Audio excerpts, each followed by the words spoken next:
안녕하세요. 저는 8년간 여드름으로 고통받다가 피부관리사가 된 여드름괴물 종장호입니다. 저는 700명이 넘는 피부훈련소 커뮤니티를 운영하고 있고 온라인 피부 코칭을 통해서 이렇게 많은 분들을 도와드리고 있습니다. 오늘은 제가 직접적으로 수강생들을 어떻게 관리해드리면서 피부 개선을 하고 있는지 보여드리고 싶어서 영상을 찍습니다. 장담하는데 오늘 영상에 나오는 내용만 복습해서 잘 따라오시면 여러분들도 피부과 다니지 않고 집에서 피부가 좋아질 수 있을 거라고 확신합니다. 오늘의 주인공은 조땡땡님이에요. 이분은 여자친구랑 사진 찍는 게 부끄럽다고 하셨거든요. 여자친구분께선 괜찮다고 해주는데 그래도 자신감이 떨어졌었던 거죠. 저도 그랬던 기억이 있어서 이런 마음이 이해가 갔었습니다. 어쨌든 어떻게 한 달 만에 이렇게 피부가 좋아질 수 있었을까요? 피부 기초이론 4가지 저수열자를 통해 개선했습니다. 저자극, 수분 유지, 열감 관리, 자외선 차단인데요. 하나하나 설명해 드릴게요. 첫 번째, 저자극. 피부에 자극을 주면 안 된다는 건 대부분 알고 계실 텐데 도대체 언제 자극을 받는 건지 알아야 방지를 할 수 있지 않습니까? 수강생분들이랑 대화를 하면서 이런 말을 되게 많이 들어요. 세안할 때 깨끗하게 닦아야 되는 줄 알고 세게 문질렀어요. 지성 피부는 약 알칼리성을 써야 된다고 해서 지금까지 이걸 썼어요. 여드름은 더러운 거니까 자주 씻으면 좋은 건 줄 알고 그냥 막 씻었어요. 혹시 여러분들도 여기에 해당되진 않으시나요? 세안을 세게 하면 회초리로 이 피부를 때리는 거나 마찬가지입니다. 회초리로 여기 계속 맞으면 살이 벗겨지고 골물 수가 있겠죠. 피부도 마찬가지예요. 계속 세게 문지르면 장벽이 벗겨지고 염증 반응이 쉽게 일어날 수밖에 없어요. 아무리 기름이 많은 피부여도 노폐물이 많더라도 약산성 클렌저로 살살 세안해 주셔야 됩니다. 조땡땡님도 세안에서 자극을 많이 주고 있었거든요. 그래서 이걸 먼저 잡으려고 노력을 했어요. 올바른 세안 7단계를 알려드릴게요. 첫 번째, 세안 전 미지근한 물로 10번 이상 충분히 적신다. 2번, 클렌징 폼을 짜서 손에서 충분히 거품을 낸다. 3번, 거품을 부드럽게 얼굴 전체에 도포한다. 4번, 클렌징은 이 중지와 약지만 이용한다.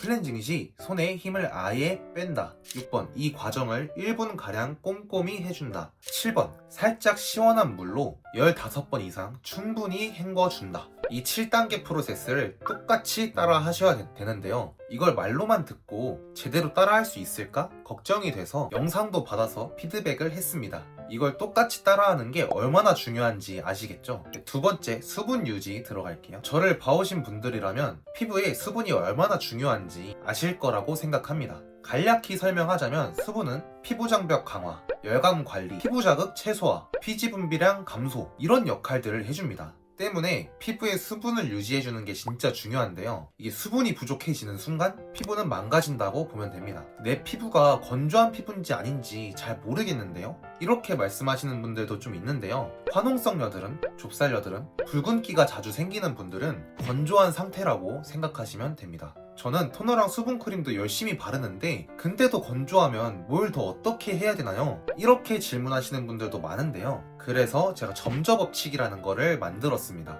제 수강생분들은 전부 다 이 점저법칙을 하는데요. 피부 개선의 한 70% 이상을 차지한다고 봐도 과언이 아닐 정도로 중요한 내용입니다. 점저법칙이란 아침, 점심, 저녁, 취침 전 이렇게 뭔가 특별한 걸 더 하는 건데요. 설명을 해드리자면 아침은 평소처럼 똑같이 폼클렌징으로 세안을 하고 토너, 앰플, 수분크림을 발라줍니다. 점심에는 기름종이로 기름을 살짝 걷어내고 미스트를 뿌려주는 거예요. 저녁은 폼클렌징으로 똑같이 세안을 하고 토너, 앰플, 수분크림 똑같이 발라줍니다. 취침 전은 물세안, 토너, 앰플, 수분크림 이렇게 발라주시는 게 점저법칙입니다. 이 점저법칙을 왜 해야 되냐면 보통 우리가 학교를 가거나 회사를 가면 아침 8시에 씻고 퇴근하고 다시 씻으면 또 저녁 8시는 되잖아요. 그럼 가뜩이나 우리 피부는 건조한 피부인데 이렇게 12시간 이상을 방치하면 피부가 버틸 수가 있을까요? 심지어 겨울이라서 히터도 빵빵 틀고 피부가 건조해지고 자극받기가 쉬운 환경입니다. 그래서 이 점저법칙을 통해서 수분을 꾸준히 넣어줘야 되는 거예요. 근데 아마 이런 걱정들이 드실 것 같아요. 아니 근데 이렇게 자주 스킨케어를 하면 피부 장벽에 괜찮나요? 아니면 선크림을 바른 상태인데 화장을 한 상태인데 이걸 한 번 더 발라도 괜찮은 건가요? 여러 걱정들을 하실 거라고 생각합니다. 근데 이런 걱정들도 하나하나 다 가져왔으니까 걱정하지 마세요. 첫 번째, 이렇게 자주 세안을 하고 스킨케어를 하면 피부 장벽에 괜찮나요? 피부 장벽을 망치는 주 원인은 폼클렌징 세안이에요. 폼클렌징은 아침 저녁으로 하루 2번만 딱 고정을 해놨습니다. 점심엔 기름종이로 살짝 걷어주는 정도니까 피부엔 자극이 가지 않고, 취침 전 물 세안도 진짜 세안처럼 막 빡빡 닦으라는 뜻이 아니에요. 피부 겉면에 있는 노폐물이나 피지, 이물질들만 5번 정도 이렇게 뿌려주면서 이것만 제거를 해주는 거거든요. 이것도 빡빡 문지르면서 클렌징을 하지 않는 이상 피부에 자극이 가지 않습니다. 그러니까 피부 장벽도 무너질 걱정은 하지 않으셔도 괜찮아요.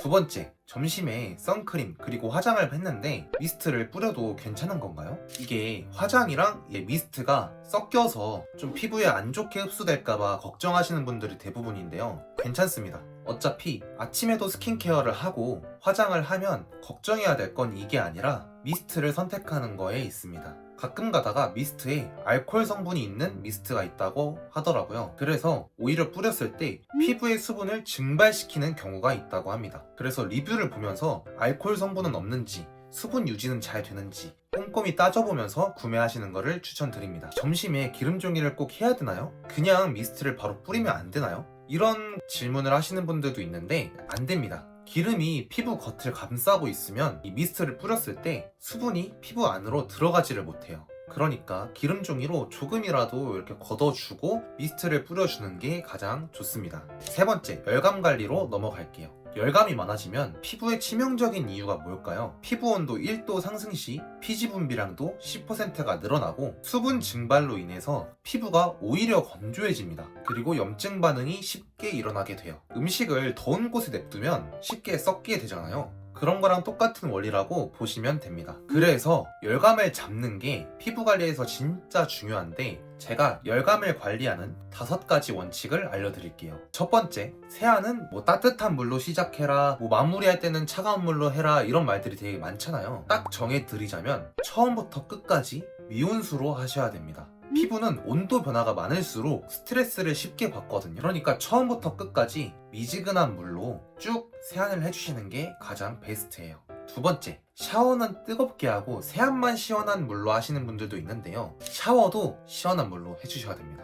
뜨거운 물로 샤워를 하게 되면 몸에 남아있는 열 때문에 피부로 열이 또 올라가게 되거든요. 그래서 시원한 물로 해주시는 게 제일 좋은데, 솔직히 시원한 물로 샤워를 하는 게 너무 어렵잖아요. 그래서 계속 따뜻한 물로 하다가 마무리할 때, 이제 거품기 다 닦아내고 할 때 시원한 물로 바꿔서 몸의 열을 확 식혀주시면은 유의미한 효과를 느낄 수가 있을 거예요. 세 번째, 두피 쿨링. 이 두피에도 열이 되게 많거든요. 두피 열이 올라갈수록 피부에도 열이 전달됩니다. 그래서 집에서도 이렇게 수시로 두피 쿨링을 해주시면 열감을 많이 떨어뜨릴 수 있습니다. 네 번째, 넥쿨링. 목에도 열이 되게 많은 거 알고 계시죠? 목 열도 떨어뜨려줘야 얼굴로 올라가는 열도 떨어지게 됩니다. 저는 두피 쿨링 기기로 넥쿨링 같이 하는데, 이게 없는 분들은 비닐봉지에 얼음을 넣어서 이렇게 목 쪽에 대주시면 되게 시원한 느낌을 받을 수가 있어요. 네, 다섯 번째, 이 페이스 쿨링. 페이스 쿨링은 저는 자주 하긴 하는데 솔직히 조심해야 되는 부분이 많이 있거든요.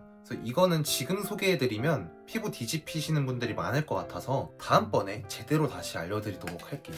네 번째, 자외선 차단. 유기자차, 무기자차? 여드름 피부는 뭘 발라야 될까요? 이것도 의견이 다 다른데요. 저는 차라리 논코메도 제닉 제품을 쓰라고 추천을 드립니다. 쉽게 말하자면 모공을 막지 않고 여드름 피부를 대상으로 만든 제품인데요. 저는 이 피니쉬 로션이라는 재생 선크림을 사용을 합니다. 이 논코메도 제닉 제품을 쓰면 이거 바르고 운동도 가도 되고 땀을 흘려도 이 모공을 막지 않아서 여드름이 나는 게 방지가 되더라고요. 그건 꼭 써주시길 바랍니다. 선크림 바르는 방법 중에서 가장 많이 질문을 주시는 게 하루에 대체 몇 번을 발라야 되는 건가요? 이런 질문들이 많이 나오거든요. 근데 선크림은 한 번에 많이 바르는 게 아니라 조금씩 자주 덧발라주는 게 좋습니다. 애초에 선크림을 아무리 많이 발라도 최대 4시간 이상을 효과를 내기가 어려워요. 그래서 가장 좋은 건 조금씩 바르면서 3시간마다 덧발라주는 겁니다. 그런데 일상생활을 하다 보면 이게 계속 수시로 발라주긴 너무 어렵잖아요. 최소한 아침에 한번 바르고